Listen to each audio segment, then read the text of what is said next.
अव्वल दिन से यही रहा कि घर में बैठी हुई हमारी माएँ बहनें, घर में बैठे हुए लोगों तक हमारी आवाज जाए, वो घर में बैठकर सुकून से सुन सके और सोच सके।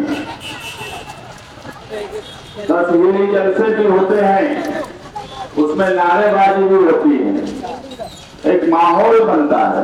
ये टेबल हिलाने मत दो भैया। मगर वाले शहर में जो लोग इलेक्शन लड़ रहे हैं, किसी के अंदर ये हिम्मत नहीं आई कि वो आवाम के बीच में खड़ा होकर ये बोले कि आप सवाल करिए कि आप मुस्तकबिल में क्या चाहते हैं और हमने माजी में क्या किया। ये 25 साल की मिलीजुल माजी में 25 सालों में क्या किया, ये अवामी सवाल करने के लिए कभी मैदान में आए ही नहीं। ये तस्वीरी मुहिम का आखिरी वक्त है। अभी अदर बच्चा आपके सामने बोल रहे थे, बड़े जज्बाती हो गए, इसी वजह से मैं भी कहीं ना कहीं उस तरह से नहीं बोल पा रहा हूं। ये नयापुरे में मैं खड़ा हूं, नयापुरे के घर घर मेरी आवाज जा रही है। आप मुझे बताइए, ये नयापुरा जहां से निहाल साहब थे, निहाल अहमद जैसा लीडर, उसको पूरे हिंदुस्तान में लोग जानते थे, पहचानते थे, उनके काम की सराहना किया करते थे। वो अगर हजार बोले में गए तो उन्होंने वोट हमेशा नयापुरे में ही रखी, राशन कार्ड अपना नयापुरे में ही रखा। ये लगाव था नयापुरे से, ये मोहब्बत थी नयापुरे से। जिनके इंतकाल के 10 साल के बाद भी अगर हम कहीं मंत्रालय या बंबई या किसी और पार्टी के लीडरों के पास चले जाते हैं तो वो बोलते हैं कि ये निहाल अहमद के शहर से आए हैं। फिर ये मालूम हो जाता है कि ये निहाल अहमद के शहर से आए हैं, ये निहाल अहमद के रिश्तेदार हैं। टेबल कौन हिला रहा? तो आज की दूसरी पार्टियों का मिनिस्टर, आज हमारे मुखालिफ एक ऐसा भी उम्मीदवार है, मैं फिलहाल उसका नाम नहीं लूंगा, जब उसकी सदारत की बात एक पार्टी में चल रही थी तो मैं खुद साथ में गया था। घंटों इंतजार कर रहे थे जैन पाटिल से मिलने के लिए, मगर जैसे ही समझा कि मुस्तकिल डिग्निटी भी आए हैं जो निहाल साहब के दामाद है, तो जैन पाटिल ने सब काम छोड़कर हमको बुलाया। जो लोग निहाल अहमद के नाम से जाने जाते हैं, जो लोग निहाल अहमद के नाम से पहचाने जाते हैं, वो आज निहाल अहमद की लड़की घर में उसकी बुराई करते हैं। मैं तो हैरान हूँ। जिनका सियासत, जिनकी सियासी सफर निहाल अहमद के नाम से शुरू हुआ, जिनकी रोजी रोटी निहाल अहमद के नाम से इस शहर में शुरू हुई, जो निहाल अहमद के नाम से स्कूल बोर्ड के चेयरमैन बने, आज उनके घर के लोग निहाल अहमद की बुराई कर रहे हैं। जो सियासत में आज किसी में कोई सीए पहचाने जाते हैं कि वो निहाल अहमद के कोई रिश्तेदार लगते हैं। यही पहचान है उनकी सियासत में। जो जब लीडरों के पास जाते हैं तो आज भी उनको चिट्ठी यही देना पड़ती है कि हम निहाल अहमद के पोते हैं, हम निहाल अहमद के भतीजे हैं। उस निहाल अहमद की लड़की के खिलाफ आप बोलते हो। कल यहीं पर जो जलसा हुआ, एक मुकर्रिर जिसका नाम भी हम पूरे कैंपेनिंग में लेना पसंद नहीं करे, जिसके बारे में बुलंद इकबाल ने कहा था कि अगर साल में 3 मौसम है और वो 3 मौसम के बारे में हमसे पूछा जाएगा तो मैं अच्छी से बात करूंगा, जो बेमौसमी है उसके बारे में क्या बोलूं। जिनके घर के लोग सुनते नहीं है वो निहाल अहमद के घर की बुराई कर रहे हैं, वो भी नयापुरे में उस जगह से कर रहे हैं जहां मौजूदा एमएलए बैठे हुए हैं। मुफ्ती मोहम्मद इस्माइल कासमी साहब स्टेज पर बैठे हैं और निहाल अहमद के खानदान की बुराई की जा रही है, निहाल अहमद की बीवी की बुराई की जा रही है, निहाल अहमद की लड़की की बुराई की जा रही है।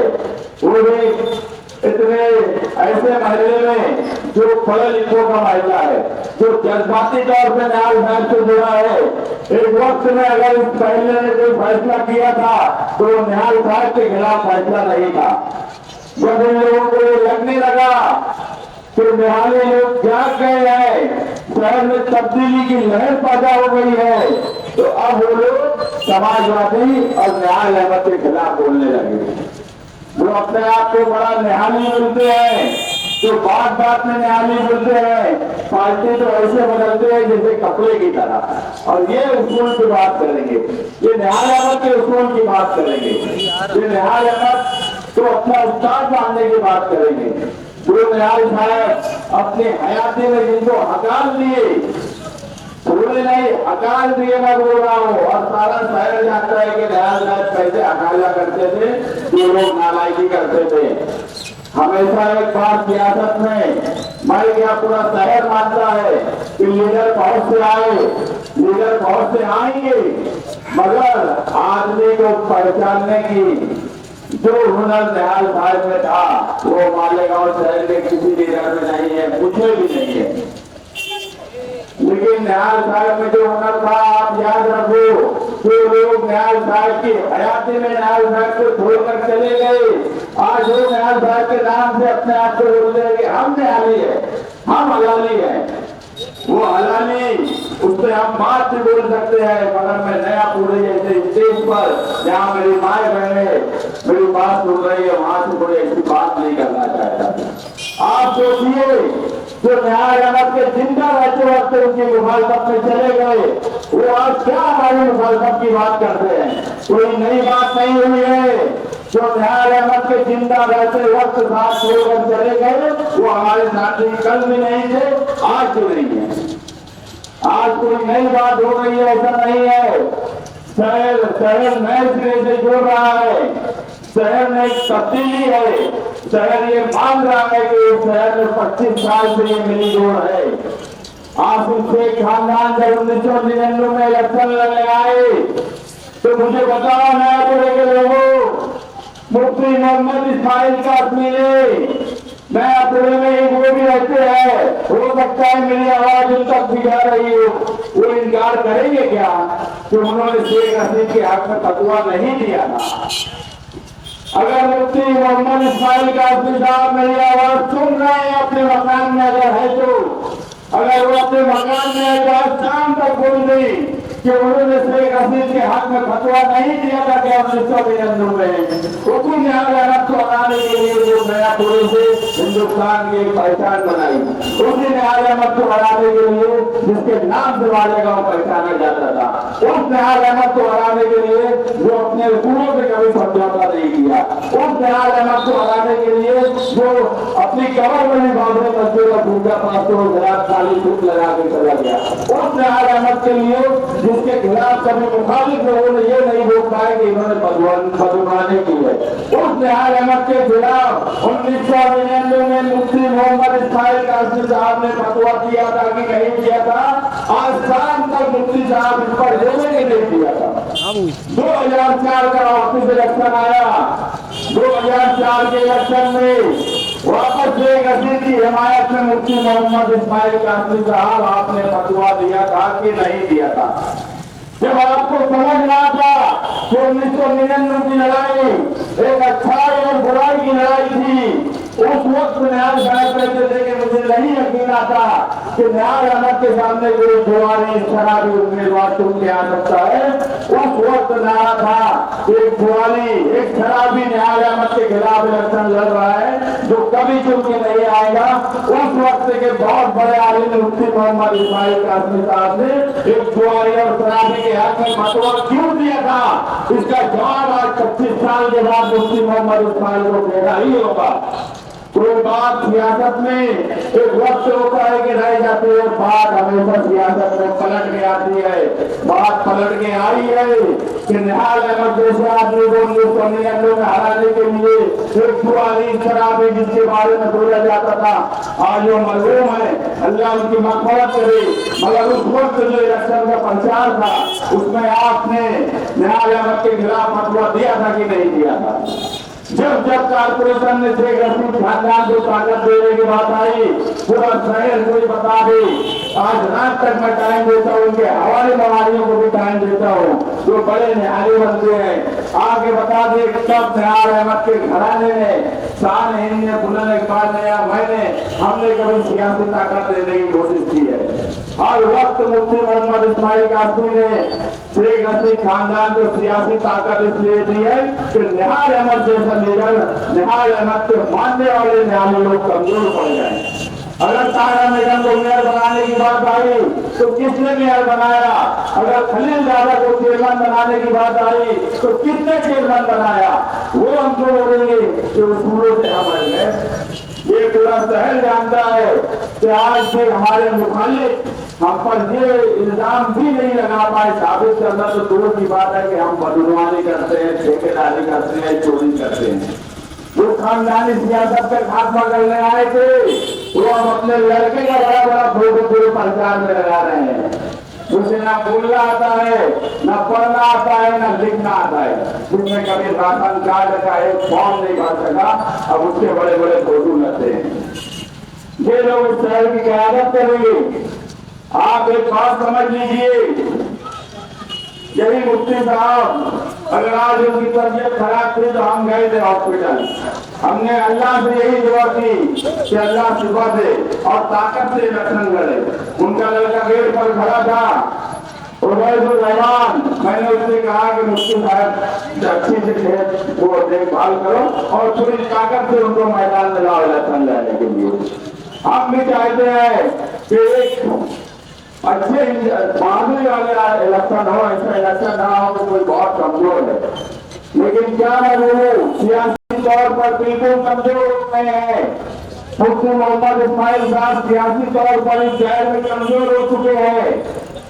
उनका इलेक्शन सिर्फ और सिर्फ कुछ हिस्से में बचा है, यहाँ तक के बाहर के हिस्से में उनका इलेक्शन भी नहीं बचा है।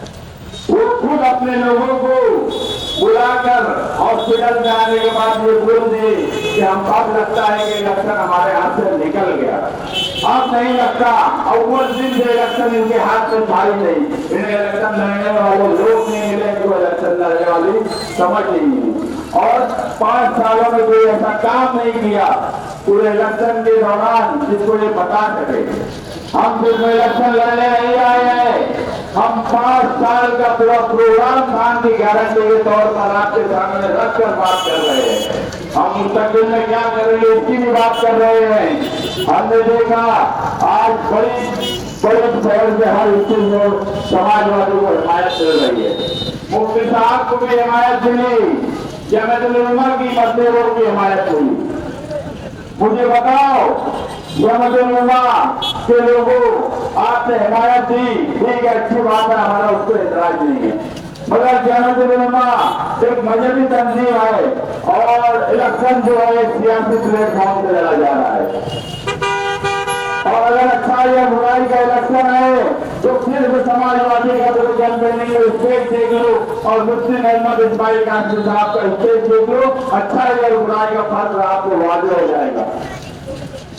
अगर जमीयतुल उलमा ने हिमायत दी है तो जमीयतुल उलमा रुपया पैसा भी इलेक्शन लड़ने के लिए दे दो, जिस तरह 2019 में 50 लाख रुपया दिया था। क्या ये बात झूठ है? क्या जमीयतुल उलमा के जिम्मेदार भी कुछ नयापुरे में रहते हैं, वहां तक भी मेरी आवाज जा रही होगी तो वो बताएं कि मुझसे साल भर जमीयत के लोगों ने जो मेरे हाथ में 50 लाख रुपया इलेक्शन लड़ने के लिए मुफ्ती इस्माइल के लिए दिया था, मुझसे तकाजा किए कि नहीं किए? मैं जब ये बोला कि आप उनको पैसा दिए हो, आप उनसे बात करिए, वो आपके सदर हैं, उसके बाद क्या हुआ इसका इल्म मुझे नहीं है।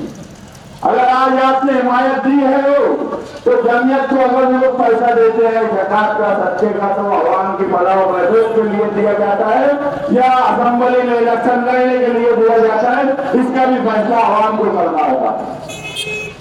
मैं यही बोलूंगा दोबारा, इस बार तो 5 साल मुफ्ती मोहम्मद इस्माइल कासमी साहब ने वो पैसा कमाया है कि कोई इतना पैसा नहीं कमा सकता।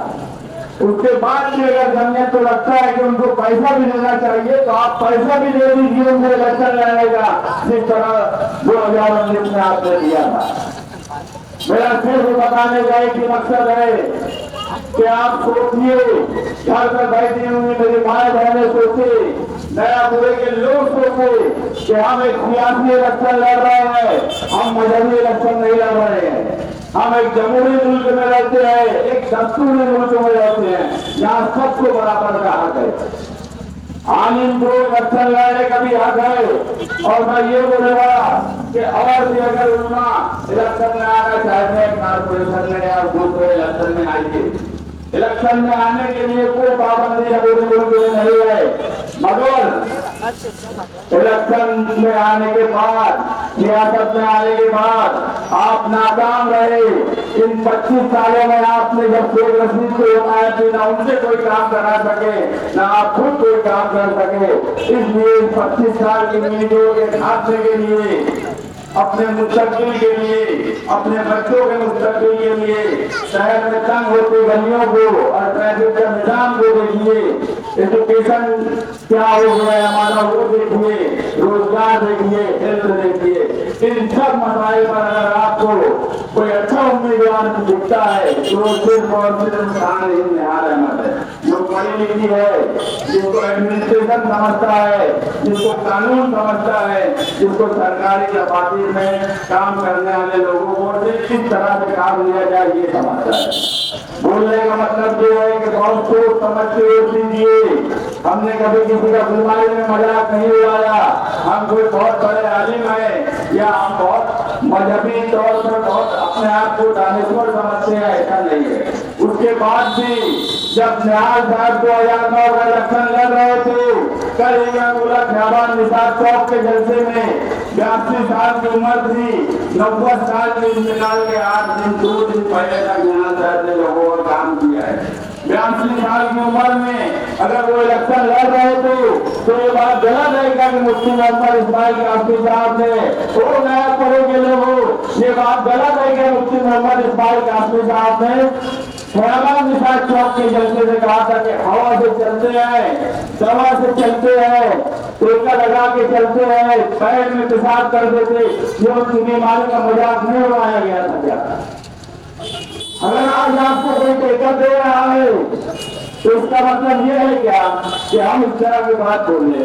एक गरीबी में अगर बीमार में हाल जाए तो आपने बड़े तेज से उनका मजाक उड़ाया। आज जो आप कर रहे हो ये पूरे शहर को समझ रहा है। तो कोई आदमी बम्बई से निकलता है आलीशान गाड़ी में और तेरा फाटे में आकर एम्बुलेंस में ले जाए, ये बात गैर मुनासिब लगती है, बिल्कुल मुनासिब नहीं लगती। इलेक्शन लड़िए, आप अपनी बात रखिए, आप तकलीफ में है तो वो बताइए, मगर सच्चा और नौटंकी से इलेक्शन मत लड़िए खुदा के वास्ते।